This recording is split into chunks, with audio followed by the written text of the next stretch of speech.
Presiden Joko Widodo meminta kabinetnya cepat tanggap mengatasi harga sembako yang berpotensi naik. Penanganan yang cepat bisa menjaga inflasi tetap rendah, namun harga beras sempat mengalami kenaikan hingga 30% per kilogram. Seperti apa dampaknya? Dengan kenaikan harga beras saat ini, seharusnya petani bisa menikmati harga gabah Rp6.500 per kilogram. Namun pada kenyataannya, petani hanya menerima hasil penjualan gabah dengan harga stagnan Rp4.500 per kilogram. Pemerintah juga sudah berupaya untuk menunjukkan keberpihakan kepada petani dengan cara membatasi importasi beras, terutama karena harga beras yang tinggi tidak selalu berkolerasi dengan kesejahteraan petani. Pemerintah melalui Bulog telah melakukan operasi pasar dalam upaya menstabilkan harga beras. Apalagi dengan kenaikan harga beras mencapai 15-20%, diperkirakan akan berdampak pada kenaikan biaya konsumsi buruh dan keluarganya hingga sebesar 30% dari upah.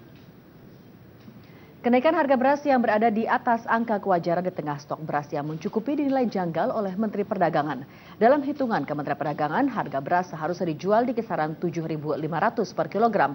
Dugaan atas adanya mafia beras mencuat dengan naiknya harga beras hingga mencapai 11 hingga 12.000 per kilogram.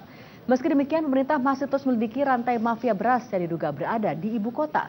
Dan berikut simak komentar dari Menteri Perdagangan Rahmat Gobel. Nanti setelah kita audit semuanya, baru kita akan tahu di mana ini. Lebih baik kita bicara setelah hasil auditnya keluar. Karena saya minta kepada Pak Bulog untuk mengaudit seluruh sistem.